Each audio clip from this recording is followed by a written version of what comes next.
Ya, di sini bareng Warung Sobat. Kali ini saya akan membahas sebuah kasus yang sangat memilukan yang terjadi di kota Amstetten, Austria, yaitu seorang pria bernama Josef Fritzl yang dengan tega menyiksa dan mengurung anaknya sendiri selama 24 tahun di dalam rumahnya, sob. Dan tidak hanya itu, bahkan dia telah memperkosa anaknya hingga 3.000 kali. Ya, 3.000 kali, sob. Lalu apa sih yang sebenarnya terjadi? Bagaimana keluarganya tidak mengetahui hal ini? Mari kita masuk ke segmen Warteg.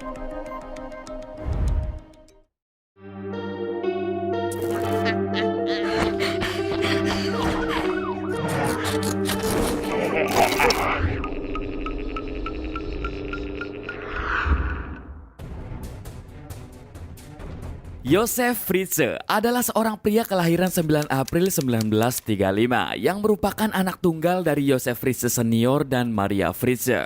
Saat dirinya berusia 4 tahun, ayahnya meninggalkan rumah karena menjadi seorang prajurit di Denmark selama Perang Dunia Kedua. Sejak saat itulah dirinya hanya dibesarkan dengan ibunya, sob. Dan naas, ayahnya terbunuh di medan perang pada tahun 1944. Nah, karena ibunya hanya seorang pekerja serabutan dan ayahnya meninggal dunia, masa kecil Josef menjadi kurang perhatian kasih sayang. Meski hanya hidup dengan ibunya saja, dia tetap tumbuh menjadi seorang pria yang dewasa, sob. Hingga pada dirinya berusia 21 tahun atau lebih tepatnya pada tahun 1956. Dia menikahi seorang gadis bernama Rosemary yang berusia 17 tahun saat itu. Kehidupan keluarga mereka normal saja seperti masyarakat pada umumnya dan dikaruniai 3 orang anak, 2 perempuan, 1 laki-laki. Lalu 10 tahun kemudian atau lebih tepatnya pada tanggal 6 April 1966 lahirlah anak keempat Josef yang diberi nama Elisabeth Fritzl. Elisabeth tumbuh menjadi seorang anak perempuan yang sangat cantik sehingga sangat dimanja dan disayang oleh kedua orang tuanya, sob. Namun kisah manis Elisabeth tidak berlangsung lama karena pada saat Elisabeth berumur 11 tahun atau sekitar tahun 1977 ayahnya mulai tertarik kepadanya. Ya, Josef suka kepada Elisabeth alias anaknya sendiri, sob. Dia mikir kayak gini. Kayaknya si Elizabeth makin hari makin cantik aja ya. Nggak kayak ibunya yang udah mulai peot. Dan akhirnya saat itulah dia mulai berbuat tidak senonoh terhadap Elizabeth. Sedangkan Elizabeth hanya terdiam kebingungan ketika ayahnya berbuat seperti itu. Ya mungkin karena masih anak-anak dan takut dimarahi, sob. Hari demi hari Elizabeth menjalani hidupnya dengan penuh tekanan batin. Bagaimana tidak, sob? Orang yang dia kira bisa menjadi pelindungnya malah berbuat yang tidak-tidak kepadanya. Ternyata sebelum perilaku buruk Josef dilakukan ke anaknya, dia sudah pernah terjerat kasus pelecehan seksual terhadap orang lain. Diketahui pada tahun 1967 atau sekitar 1 tahun setelah Elizabeth lahir, Josef masuk secara paksa ke rumah seorang perawat yang kala itu berusia 24 tahun di kota Linz. Kemudian dia memperkosanya sambil memegang sebuah pisau ke tenggorokannya, sob. Dan jika berteriak, dia akan membunuhnya.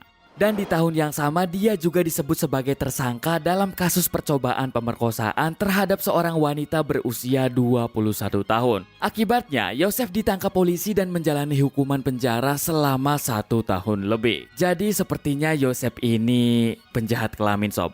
Oke, kita kembali ke Elizabeth, sob. Setelah Elizabeth lulus dari sekolah pada umur 15 tahun, dia mulai kursus menjadi seorang waitress atau pelayan di restoran gitu, sob. Tapi pada bulan Januari 1983, gejolak masa muda Elizabeth keluar, sob. Dia melarikan diri, dia pergi dari rumahnya, tidak mau kursus dan lain-lain. Lalu dia bersembunyi di kota Wina dengan teman dari tempat kursusnya. Tapi dia ditemukan oleh polisi 3 minggu kemudian dan dibawa kembali ke orang tuanya. Dia pun diharuskan bergabung kembali dengan kursusnya, sob, dan menyelesaikannya pada pertengahan 1984. Ya mungkin Elizabeth sangat hancur, sob. Masa muda yang harusnya menjadi masa yang luar biasa malah menjadi sukar dan mengerikan. Karena setiap pulang sekolah ayahnya pasti macem-macem lagi dan selalu memaksanya untuk tidur bersama ayahnya. Namun saat itu rencana ayahnya masih gagal. Pada 28 Agustus 1984 atau setelah Elizabeth berusia 18 tahun, Yosef kembali tergoda oleh paras cantik anaknya sendiri. Kemudian dia mencari cara agar dia dapat melampiaskan nafsu bejatnya itu. Hari itu, Yosef berpura-pura sedang melakukan renovasi ruang bawah tanah keluarganya dan dia menyuruh Elizabeth untuk membawakan pintu ke ruangan tersebut. Nah, tanpa perasaan curiga sedikit pun, Elizabeth menuruti kemauan ayahnya itu. Namun ketika sudah sampai di ruang bawah tanah, tiba-tiba Elizabeth terjatuh, sob. Ayahnya melilitkan sebuah handuk yang sudah diberi obat bius hingga dia tidak sadarkan diri. Nah, dari sinilah semua penderitaan Elizabeth dimulai. Sejak saat itulah Elizabeth mulai menjadi budak seks ayahnya sendiri, sob. Lalu bagaimana bisa keluarganya tidak mencarinya? Jadi sebenarnya Elizabeth menghilang lagi, sob. Nah, Rosemary atau ibu Elizabeth sangat gelisah dan melaporkan ke kepolisian bahwa anaknya telah hilang. Namun hampir sebulan kemudian Yosef menyerahkan sepucuk surat kepada polisi. Surat itu menyatakan bahwa Elizabeth sudah bosan tinggal bersama keluarganya dan ingin tinggal bersama seorang temannya, ya bisa dikatakan pacar lah, sob. Dia juga memperingatkan kedua orang tuanya untuk tidak mencarinya. Jika memaksa mencarinya, dia akan meninggalkan negara itu. Yosef juga mengatakan kepada polisi bahwa Elizabeth kemungkinan besar bergabung dengan sebuah aliran agama.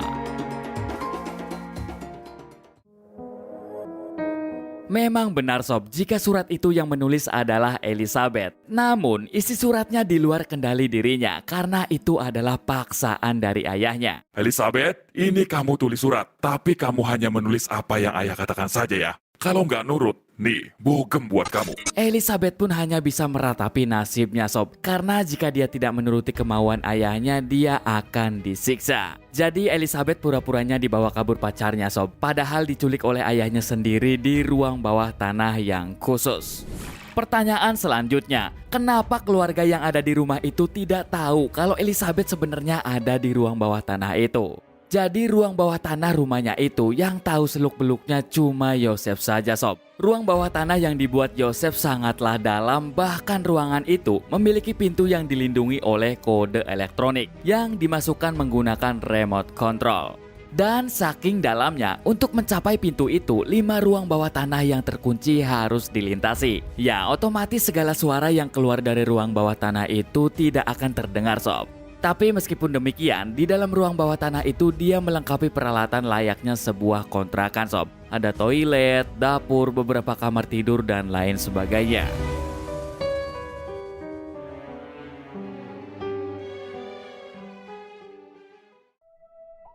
Lalu apa yang sebenarnya terjadi di ruang bawah tanah itu? Elizabeth mengalami berbagai macam penganiayaan dan juga tindak pemerkosaan, sob. Dan karena seringkali diperkosa oleh ayahnya, pada sekitar tahun 1988 sampai 1990, lahir anak pertama dari hubungan antara ayah kandung dan anak kandung, yang mereka beri nama Kirsten. Lalu beberapa tahun kemudian anak kedua mereka lahir dan diberi nama Stefan. Lahir sendiri tanpa bidan dan mereka berdua dibesarkan Elizabeth di ruang bawah tanah itu. Dan setiap 3 minggu sekali Yosef membawakan bahan-bahan makanan untuk makan dan minum mereka. Lalu pada bulan September 1992 lahirlah Lisa yang merupakan anak ketiga mereka, sob. Yosef berpikir kalau kayaknya nggak mungkin anak ketiga dari mereka ini dibiarkan lagi bersama Elizabeth. Jadi dia memiliki ide untuk membawa bayi itu dan menyuruh Elizabeth menulis sebuah surat lagi yang mengatakan kalau dia tidak mampu untuk merawatnya.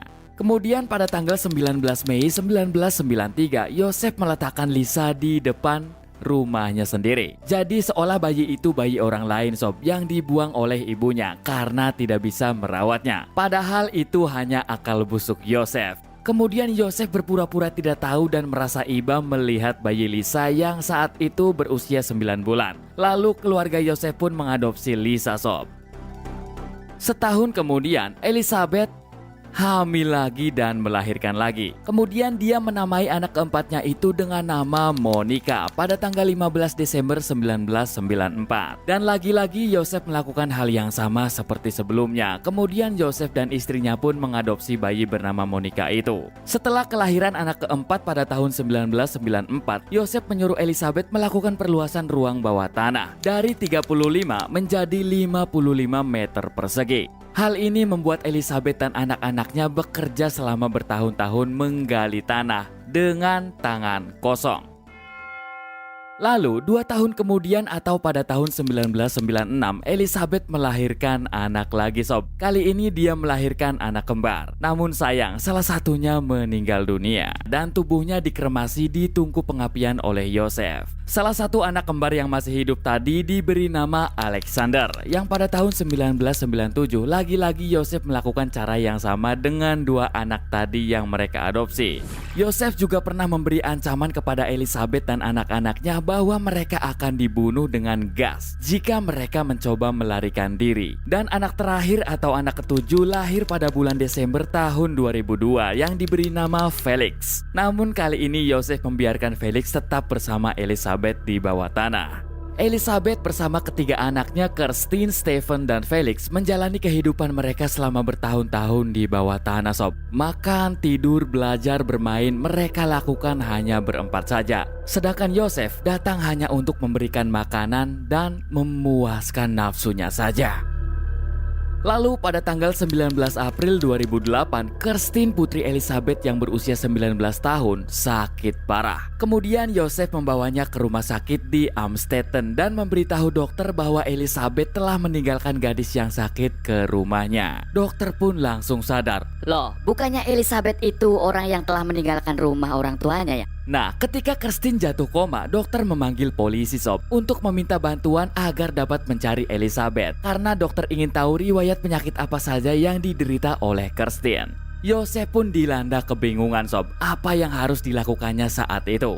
Akhirnya karena khawatir Kirsten kenapa-napa, Elizabeth memohon kepada Joseph untuk membiarkan dia bertemu dengan Kirsten. Dan akhirnya pada tanggal 26 April 2008, Joseph mengeluarkan Elizabeth beserta ketiga anaknya. Kemudian Joseph berpura-pura tidak tahu apapun dan mengatakan kepada istrinya bahwa Elizabeth telah pulang ke rumah mereka. Setelah mendapat informasi dari dokter bahwa Joseph dan Elizabeth berada di rumah sakit, polisi segera meluncur ke TKP dan menahan mereka di halaman rumah sakit. Lalu membawa mereka ke kantor polisi untuk diinterogasi. Dan akhirnya disinilah cerita memilukan Elizabeth berhenti. Elizabeth yang saat itu sudah berusia 42 tahun mengatakan segalanya kepada polisi. Dia mengatakan bahwa dirinya selama 24 tahun dianiaya dan diperkosa ribuan kali oleh ayahnya sendiri. Bahkan sebelum Joseph melakukan pelecehan seksual, Joseph memaksanya untuk menonton video porno. Dan bahkan dia melakukan hal itu di depan anak-anaknya sob. Akhirnya polisi tetap menahan Joseph dan melakukan investigasi lebih lanjut mengenai pernyataan dari Elizabeth. Dan setelah melakukan investigasi lebih mendalam, benar saja semua yang dikatakan Elizabeth adalah benar adanya. Keesokan harinya atau pada tanggal 27 April 2008, polisi mengumumkan penangkapan Joseph atas dugaan insest atau hubungan seks yang dilakukan padahal memiliki ikatan darah dan penculikan.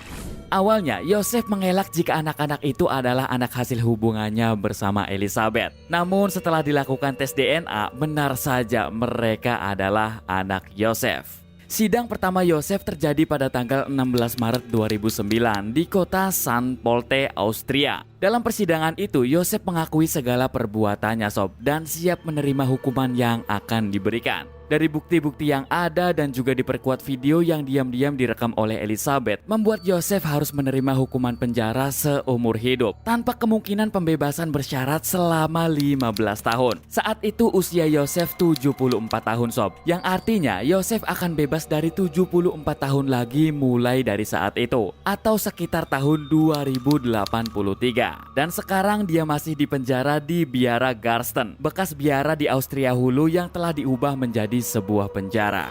Kehidupan Elizabeth sekarang sudah cukup tenang sob. Dia hidup bersama keenam anaknya. Ya, meskipun keenamnya tidak langsung akrab karena dibesarkan dalam dua kondisi yang berbeda. Namun akhirnya mereka dapat menikmati kehidupan dengan baik. Berjalan-jalan bersama, belanja bersama, dan hidup tanpa dibayang-bayangi oleh rasa khawatir terhadap sesuatu.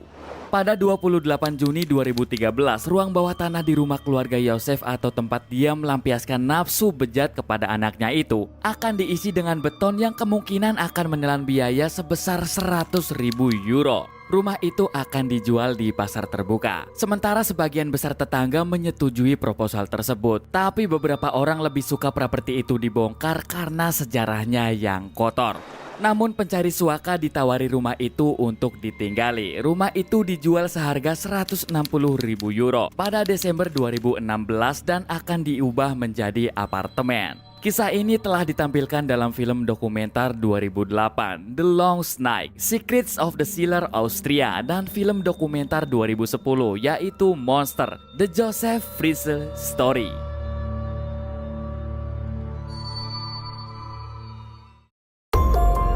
Nah, gimana sob? Itulah suguhan warteg kali ini dan sampai jumpa di next video minggu depan. Bye-bye.